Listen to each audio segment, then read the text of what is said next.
Hola, soy su hermana en Cristo, Carmen Henneman.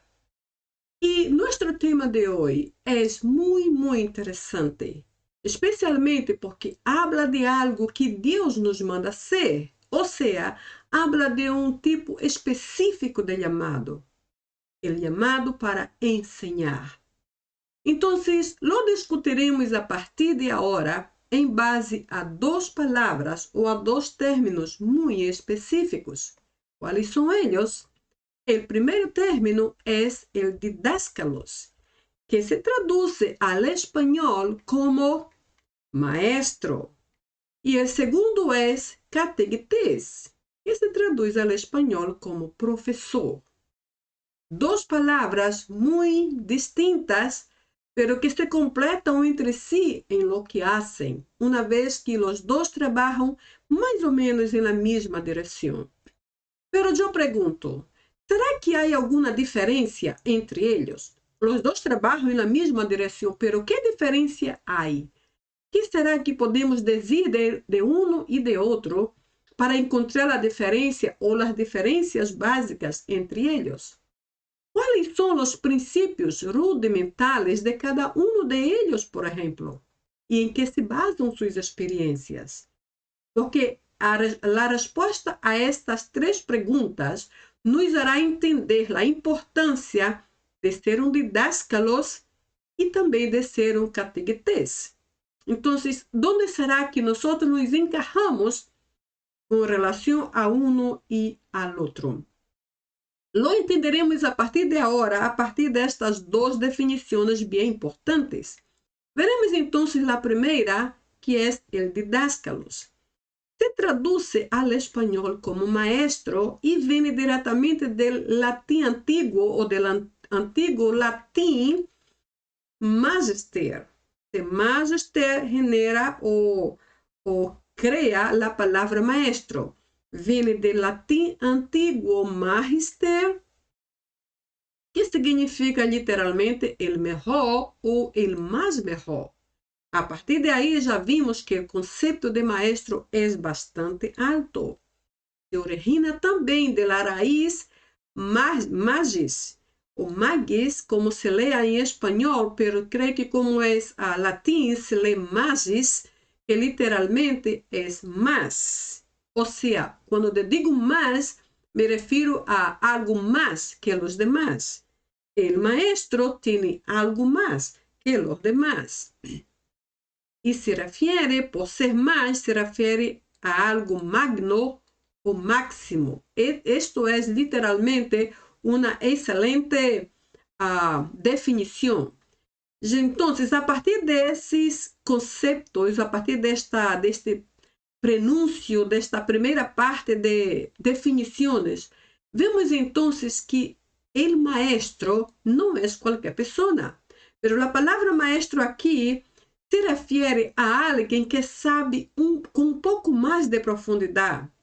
Se subentende que la palabra maestro, después de todo este concepto, es alguien que sabe con más profundidad, pero se refiere especialmente a un tipo de experto.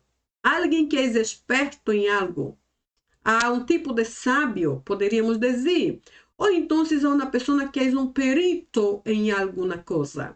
Um perito é alguém que é quase um especialista em algo. Neste caso, um experto em algo específico. Por isso, o resultado aqui é magno ou máximo. Então, a primeira ideia do didáscalo nos faz pensar que é alguém que tem uma posição um pouco mais elevada com relação ao conhecimento e habilidades. A segunda palavra é la catequetes, como já vimos minutos atrás, e que se traduz literalmente como professor. Assim como o didáscalos, ou assim como o maestro, que vem do latim, professor também vem do antigo latim. E esta palavra se divide basicamente em duas partes. A primeira, el pro, é a parte que vem aqui adelante e que se dirige a estar delante de. A primeira palavra, que é uma espécie de prefixo, é literalmente entendida como estar delante de.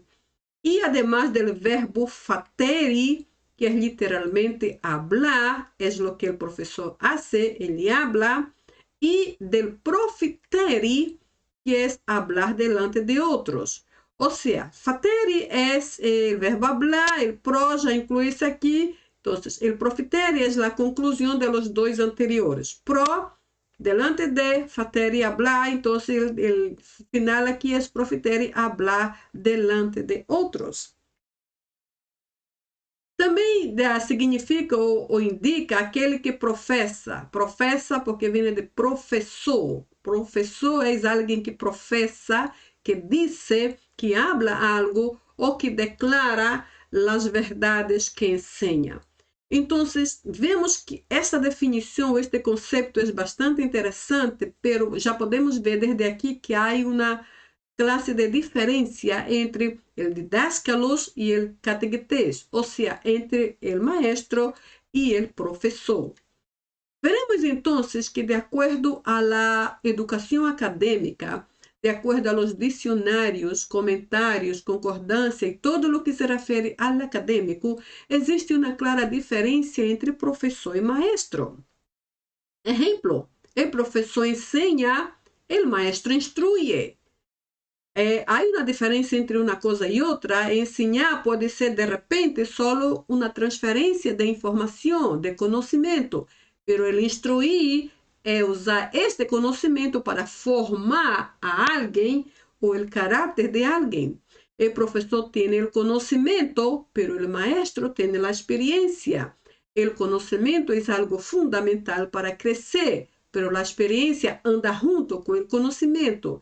O conhecimento não entra ao campo da experiência e não se torna algo prático, então não vai passar de teoria. E teoria em si não vale muito. Muita gente sabe muita coisa, mas afinal não faz nada com o que sabe.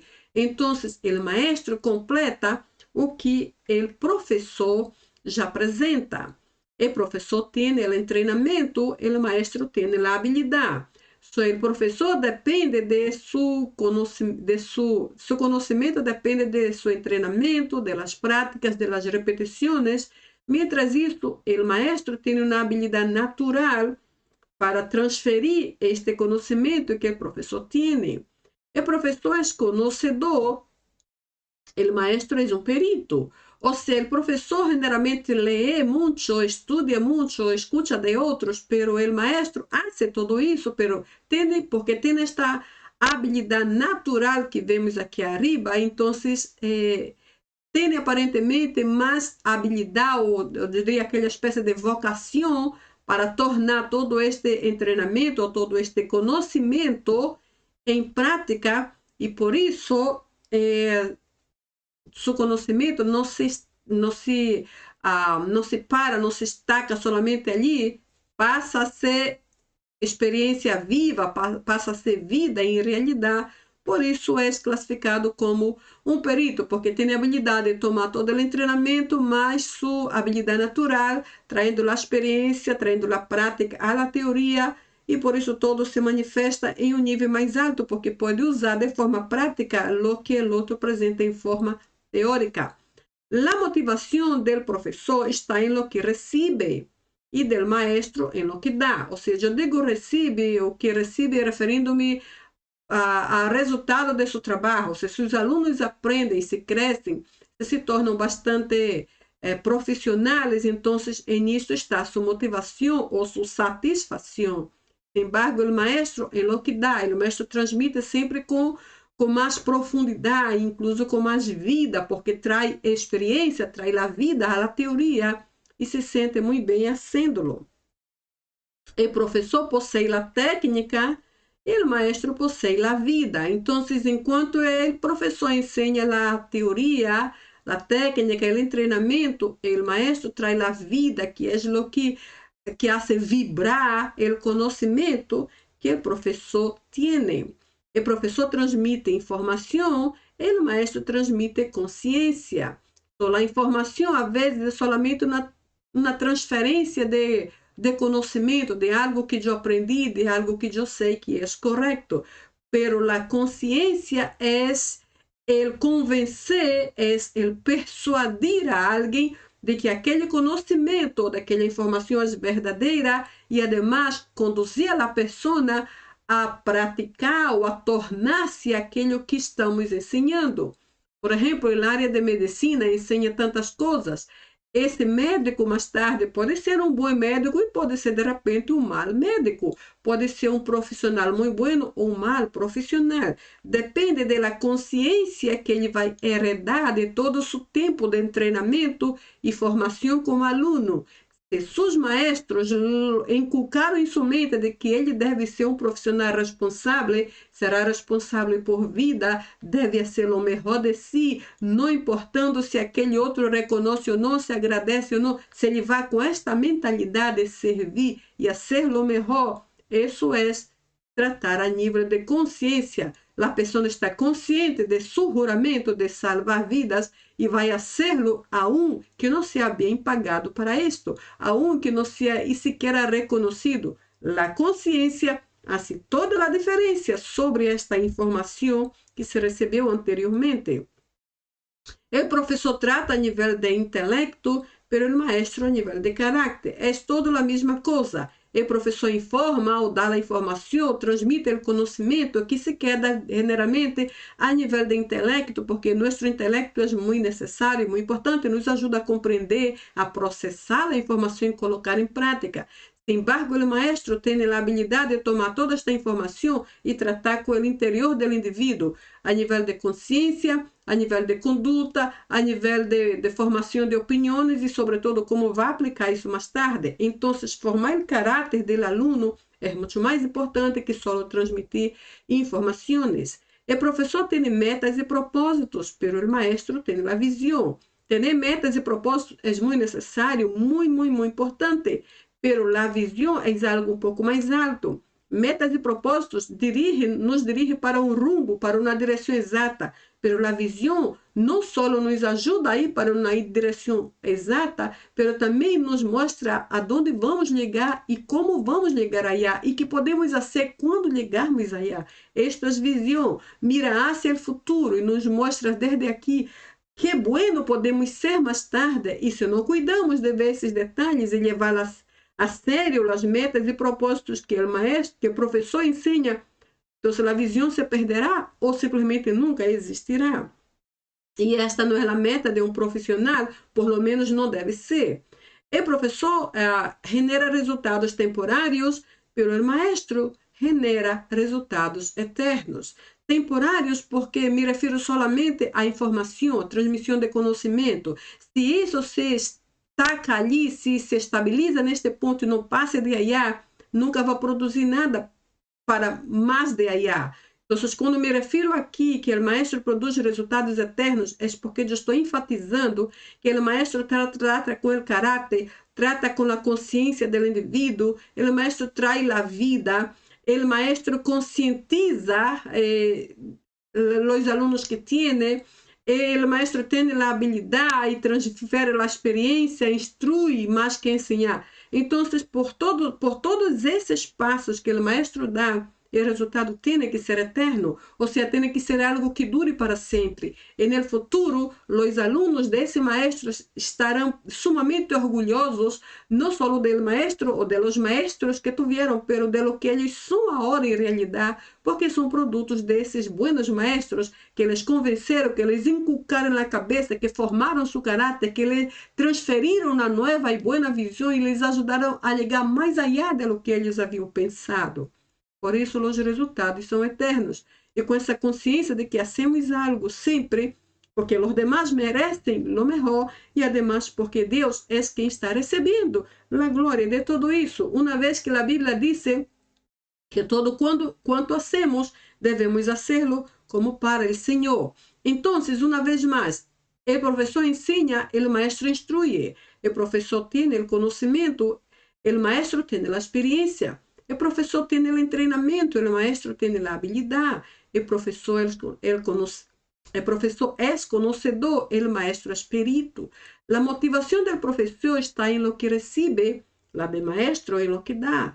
O professor possui técnicas, o maestro possui vida. O professor transmite informação, o maestro transmite consciência. O professor trata a nível de intelecto, o maestro a nível de caráter. O professor tem metas e propósitos, o maestro tem a visão. O professor genera resultados temporários, o maestro resultados eternos. São diferenças em aspecto acadêmico que nos ajuda também a interligar um pouco com o que vem a ser ministerial, porque o maestro é um chamado ministerial, como vamos ver em minutos. Veremos também que hasta a língua original do Antigo Testamento valora a palavra maestro. Aqui temos a palavra Rabuni, que é formada basicamente de três partes diferentes. A primeira é Rav, que é a primeira parte da palavra e que literalmente se traduz como grã. A segunda é Rabi, que é a palavra central, Rabuni, Rabi, e Rabi é outra palavra que conhecemos que também se refere a maestro, que é o que vamos ver daqui a pouco. E a última parte é a letra I pequena, que é a I final, que é uma consonante. Isso aqui é só uma conjectura, é só como como digo, uma extensão de comentário. Não está confirmado exatamente, pero há uma parte de comentário com relação à palavra Rabuni, que diz que esta letra vocal final I de Rabuni se refere a um pronome possessivo que se pode tomar ou entender como mio em sentido de possessão, quedando assim, Rabuni, mi, lendo a partir de la I final, mi, gran maestro. Gran, por causa de Rav, que está aqui adelante, e maestro por causa de Rabi. Pode ser entendida só como mi, maestro, se é que queremos considerar esta vogal final de Raboni. Ou se esta conjectura ou este comentário não chega a ser confirmado, autorizado e totalmente aceptado, então eliminamos isto, ignoramos esta informação e só tomamos aqui gran maestro. Gran por causa de Rav, aqui adelante, e maestro por causa de Rabi. Mi gran maestro ou simplesmente gran maestro. Agora veja, maestro por si solo já é uma palavra que expressa autorrespeito e muito alta consideração. É uma palavra muito importante no Antigo Testamento e também no Novo. Agora, quando temos aqui adelante a palavra gran, que é um adjetivo que expressa a qualidade, então é como se o valor ou a importância do maestro se doblara, fuera doble, porque maestro em si já é muito importante. Com o gran adelante é doblemente importante. Então, este conceito aqui de Raboni é verdadeiramente muito elevado.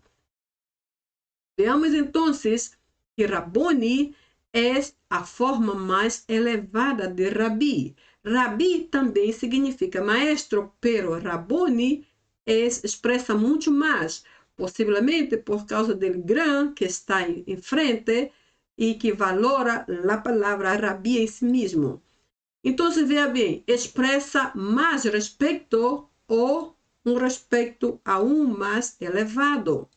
Também a palavra Raboni traz uma conotação mais personal, ou seja, traz, enquanto a relacionamentos, a cercania é muito mais estreito, muito mais personal, referindo-se ao Maestro Jesus e a multitud, ou as multitudes que andavam ao redor de ele. Veremos então que essa expressão se vê aqui em Juan, capítulo 20, versículo 16. Aqui esta situação se deu delante da tumba de Jesus. Maria Madalena foi muito temprano buscar o corpo do maestro e ela encontrou só 2 ángeles ali. Então, naquele afã de perguntar onde lo pusiste, diga-me, eu vou buscá-lo, eu vou levá-lo comigo. Ela escutou atrás de si uma voz que dijo, então Jesus lhe dijo, Maria. Volviendo-se ela, lhe dijo, Raboni, que quer dizer maestro. Então, vamos ver aqui duas coisas interessantes. Primeiro, quando Maria disse Rabboni, ela estava considerando que Jesus era, desde aquele momento, um maestro. Pero, neste caso, um maestro por excelência, porque a palavra Rabboni, não se olvide, é muito mais alto que Rabi. Ela poderia haver dito solamente Rabi, que bueno que estáis aqui, pero ela usou a palavra Rabboni, que é mais alta, de maior conceito, de conceito mais elevado, porque expressa mais respeito, mais consideração e incluso reverência. Ela usou exatamente esta palavra que expressa reverência e alto respeito para referir-se a Jesus. Ela não o chamou de Rabi, ele era um Rabi também, pero ele chamou de Rabboni, repito, porque é doblemente mais alto que a palavra Rabi. Ela disse Rabboni, quando ela disse isso, ela reconhecia que o Maestro Jesucristo era digno de receber tanta reverência e tanto respeito. E por isso ela não pensou duas vezes. Isto foi algo que fluiu naturalmente de ela, el considerar el grande que Jesus já era para ela naquele mesmo instante.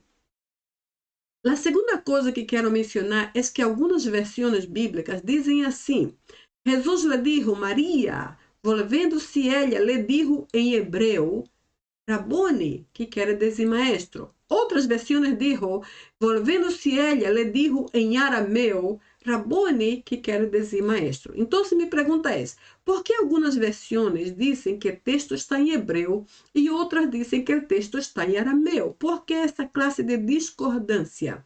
Eu estive averiguando isso por muito tempo, hasta que cheguei a uma sola conclusão muito simples e eu creio que esta é a resposta. La palabra Rabboni tiene raíz hebrea, pero esta raíz hebrea viene de una raíz semítica, que en otras palabras es el arameo bíblico. O sea, la palabra Rabboni tiene raíz hebrea, pero que se asocia, que se conjecta, que se unifica com uma raiz arameia. E por isso, se o texto de tal versão diz que o texto está em hebreu e a outra diz que está em arameu, parece-me que dá igual, porque as duas línguas se unificam em um solo conceito. Ou seja, elas não contradizem, elas, como digo, combinam, se encaixam muito bem no mesmo conceito de Rabboni, dignificando este término como um término mais alto que Rabi e que em si expressa mais respeito, expressa incluso muito mais reverência, muito mais reconhecimento e muito mais apreciação. É uma palavra muito mais alta que Rabi. Então, se está em hebreu ou se está em arameu, isto não afeta em realidade a veracidade e a profundidade del mismo texto de la palabra Rabboni, e para mim isto é o mais importante. Aqui está a mesma palavra em grego, Rabboni, que é a mesma palavra que vemos aqui arriba e que traz a mesma tradução de lo que vemos aqui em espanhol, com todo o mesmo peso, sem cambiar nada. Vemos então agora o segundo término que também indica maestro, que é a palavra Rabi. Eu trago aqui a palavra, ela está em plural, apesar de que a tradução está em singular, pero de toda forma é a mesma palavra, Rabi. Também se traduz como maestro. Em geral, expressa alto respeito ou reverência. Ou seja, só para dizer que Rabi, apesar de que está um ponto abaixo de Rabboni, que Rabboni é mais alto e mais assim profundo, mais abrangente, talvez eu possa dizer mais importante que Rabi, de toda forma, a palavra Rabi tampouco deixa de ser importante. É uma palavra muitíssimo importante. E Rabi é um término que era usado e é usado incluso hasta hoje em Israel só para uso oficial e para uso de autoridade, referindo-se a los maestros de la lei judaica, ou seja, os judíos que ensinam e que têm a posição de conhecimento referente à lei judaica são chamados de Rabi. Y para ser un rabí, la persona adquire e presenta habilidades, capacidades e uma série de outras coisas que um professor simples não tem. Porque a palavra rabi é um término elevado e que também expressa muito respeito. Lo encontramos em Marcos 10:51 e leemos assim: Respondiendo Jesus lhe dijo: ¿Qué quieres que te haga? E el ciego le dijo: Rabí, maestro, que eu pueda ver, ou que eu vuelva a ver. Quando o cego dijo isso, ele compreendeu e considerou que a pessoa a quem ele respondia, que era Jesus, era digno deste término, porque Rabi expressa alto respeito e reverência. Ele estava reverenciando ao maestro. Ele estava reverenciando a Rabi que estava delante dele, usando esta palavra. Então, em outras palavras, o cego sabia que aquele maestro, aquele Rabi, que era Jesus, era alguém que sabia todo, pero também era alguém que podia todo, ao ponto de que podia devolver-lhe a visão. Algo muito interessante. Miramos também que a palavra maestro ou rabi aparece solamente em Mateus, Marcos e João. E aparece só em 3 evangelhos. Por quê? Porque Lucas lo apresenta como epistates. Epistates é literalmente o grande maestro, apresentado como líder. E eu coloquei aqui como jefe. Não é bem exatamente um jefe, pero só para mencionar alguém de posição superior e alta. Aqui está a palavra em grego, rabi, e que aparece no Novo Testamento cerca de 15 vezes. E eu digo Novo Testamento solamente porque a palavra aqui está em grego, e o grego se refere ao Novo Testamento, o grego original, e solamente uma vez como Rabuni. E Rabuni é exatamente esse texto que miramos aqui em João 20, versículo 16. Então, depois de todas essas breves definições, entendemos que o maestro é alguém que tem habilidades e qualidades e, consequentemente, posição, uma posição muito elevada e de muita importância, biblicamente falando. Vemos então que para entender amplamente o que seria um maestro ou um didáscalos, vamos direto à Bíblia. Efésios 4:11 nos diz assim em espanhol: E ele mesmo constituiu a uns apóstolos, a outros profetas, a outros evangelistas, a outros pastores e maestros. Veja bem, a primeira coisa que vimos aqui é que há uma sequência de ministérios, um depois do outro, e todos eles se completam entre si. Vamos entender ahorita por quê. A segunda coisa é que bem aqui temos ele.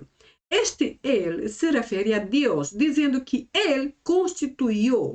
Agora, que é constituiu? Constituiu não é só ser uma coisa de qualquer forma, não. Constituiu é criou, estabeleceu, firmou, plantou. Assim que essa palavra constituiu traz uma ideia de algo firme, como um árvore muito grande que foi plantado ali e nada pode arrancá-lo do lugar. Está constituído, está estabelecido, está firme, firmado para sempre, porque ele, o dueño do ministério ou de los ministérios, lo hizo. Hizo o quê? Aí vamos ver agora um por um. Antes de ir a um por um, vamos ver esta palavrita bem aqui, unos ou algunos. Quando lemos esta palavra unos, pensamos que Deus só criou algumas pessoas, unos apenas. Ele não criou todos, ele não constituiu todos para serem apóstolos, não constituiu a todos os cristianos para serem profetas, não constituiu a todos para serem evangelistas ou pastores ou maestros. Ele chamou pequenos grupos para serem esses diferentes maestros, porque eles em si se completam entre si. Como se completam? Vamos ver, por exemplo, quem são os apóstolos, quem são os profetas, os evangelistas, pastores e maestros.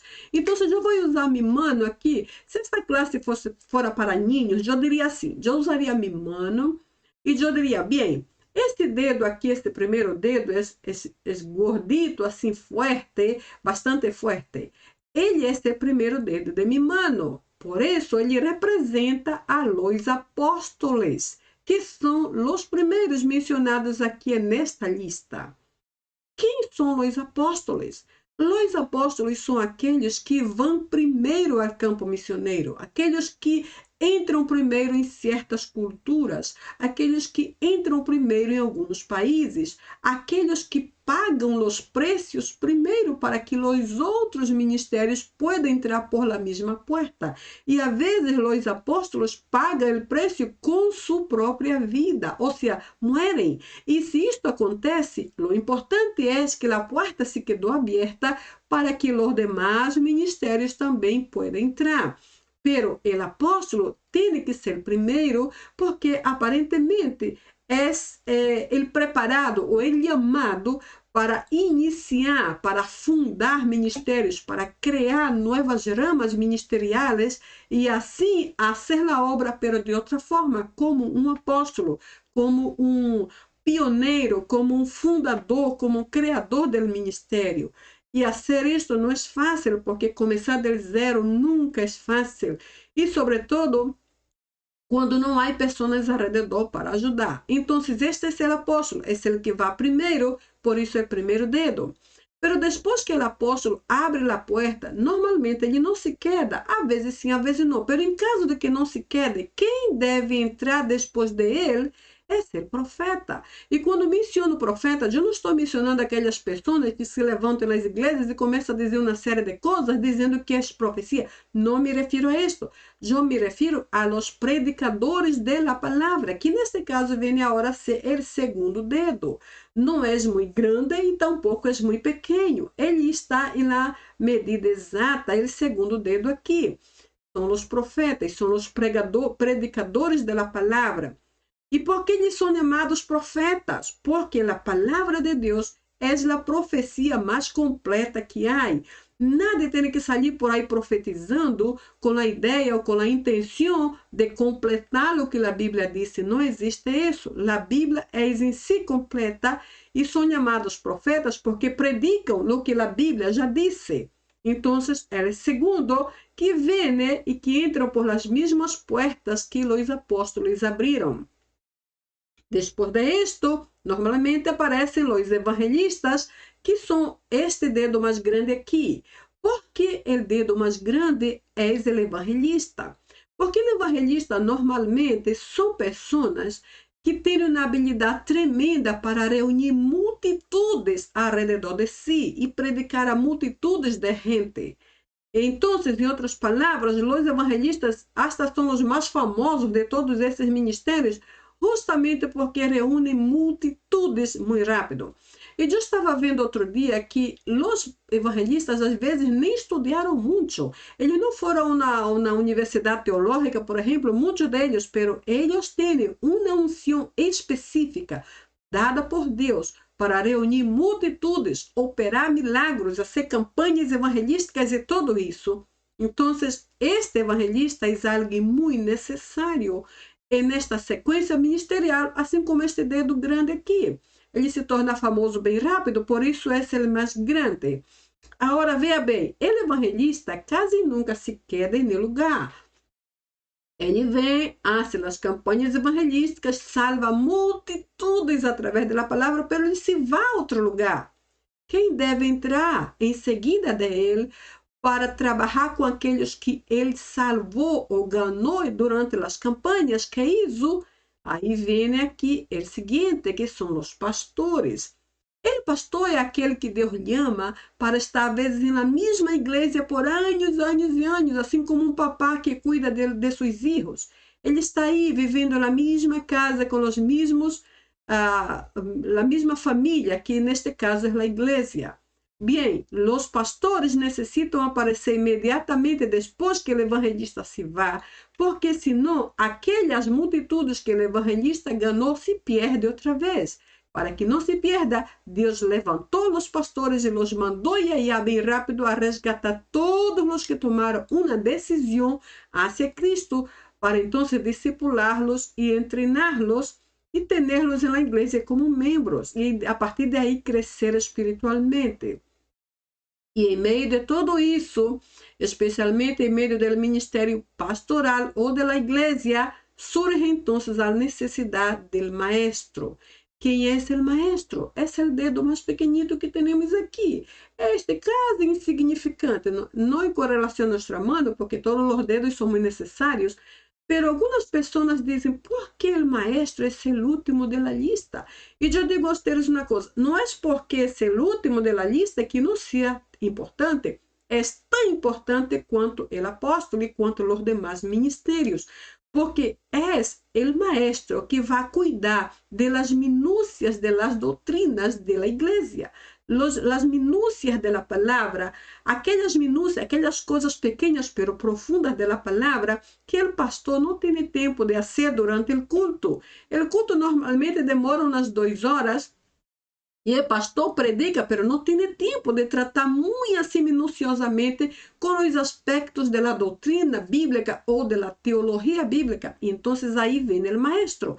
O maestro é o responsável por investigar, por traduzir, por interpretar e por ensinar corretamente a la gente lo que diz a Bíblia, para que não creiam heresias, para que não inventem doutrinas falsas ou dogmas de homens ou coisas assim. Por isso, esse dedo mais pequeno, esse é mais pequenito, porque o pequenito entra em qualquer lugar, certo? Então, o pequenito entra em qualquer lugar da doutrina e pode trabalhar facilmente com qualquer que seja o aspecto da palavra. Então, todos esses ministérios aqui são muito importantes. Antes de passar ao original do mesmo texto, quero dizer-lhes que eu trago esse texto aqui também com um propósito. A Bíblia diz que Deus, Ele, criou ou constituiu todos esses ministérios.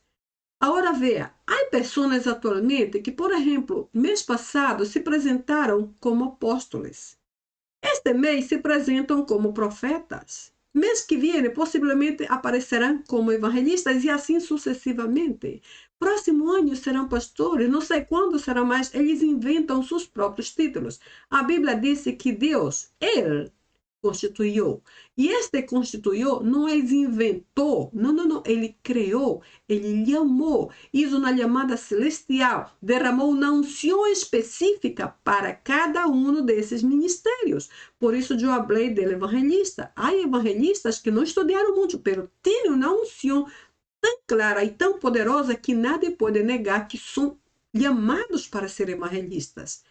Então, não é o homem que llama, não é a denominação, não é a mesma pessoa que diz, bueno, já estou cansado de ser apóstolo, amanhã vou ser pastor e vou publicar em Facebook ou das partes que sou. Não, isto não é uma profissão, tampouco é um juego, isso é algo muito sério.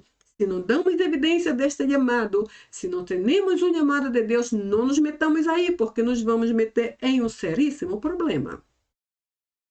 O mesmo texto aqui em espanhol, em grego original do Novo Testamento, diz: Cai autos eduquem tus me apóstolos, tus de profetas, tus de evangelistas, tus de poimenas, cai didáscalos.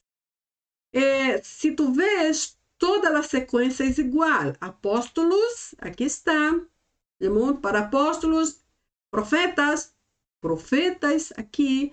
Depois, e outros para evangelistas, e outros para pastores, tus de poimenas, e o último, maestros, didáscalos. Todos na mesma sequência, dando a entender que não há nenhuma contradição e que o mesmo Deus a quem servimos é quem amou, quem instituiu, quem criou, quem estabeleceu, quem plantou e que não cambiou de ideia para com nossas vidas, referente a cada um desses ministérios. Assim que aonde quer que Deus te puso, empeça a produzir, empeça a frutificar, porque algum dia teremos que prestar contas a nosso Deus do chamado específico que Ele nos hizo. E isto é algo muito sério.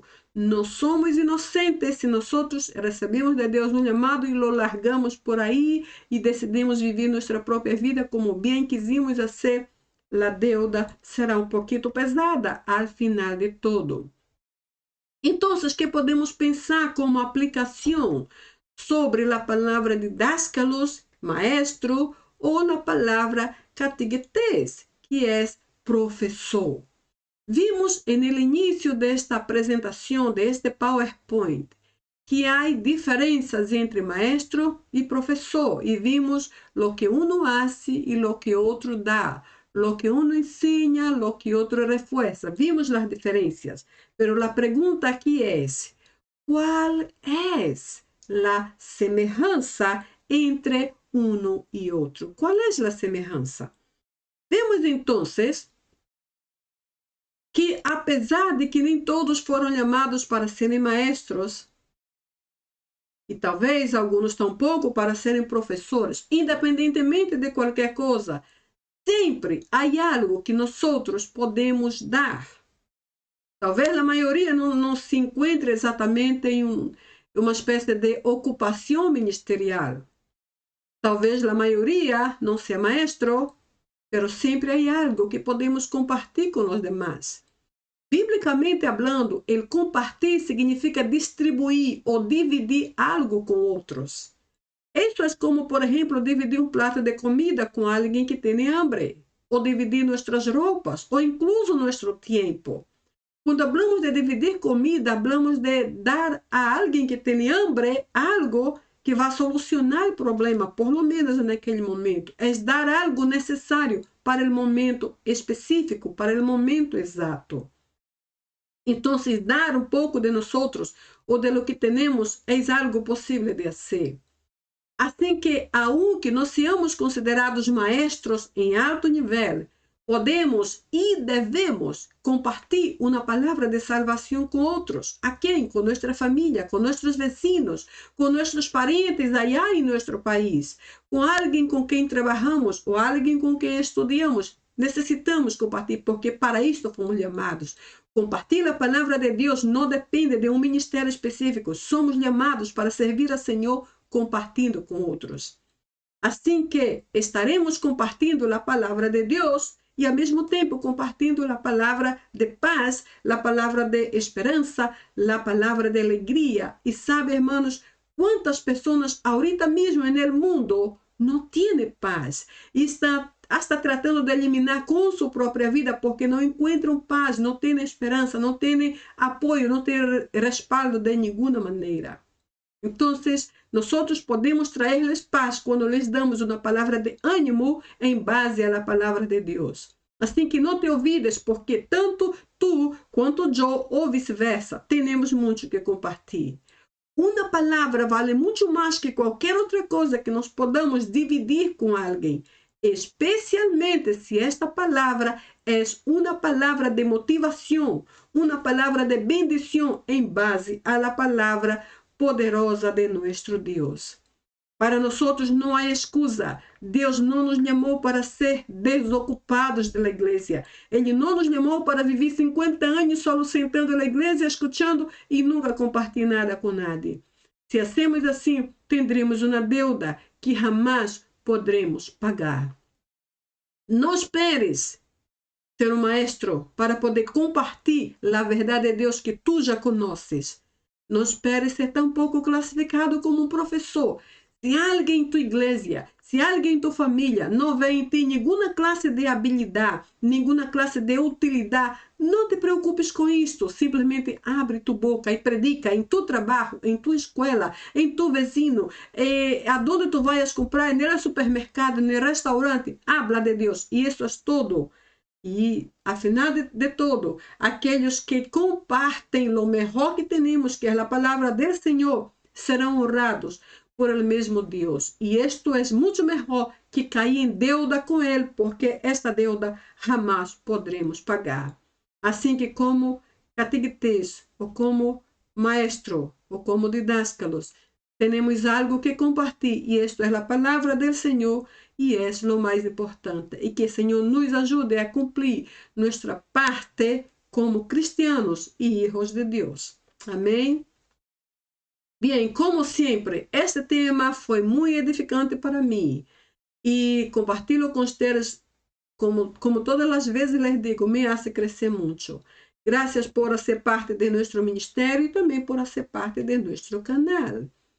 E para mim sempre será uma bendição estudar e gastar um certo tempo para vir aqui compartilhar a poderosa palavra de nosso poderoso Deus. Que Deus te bendiga com abundância. Te vejo no próximo vídeo, ok? Bye, bye.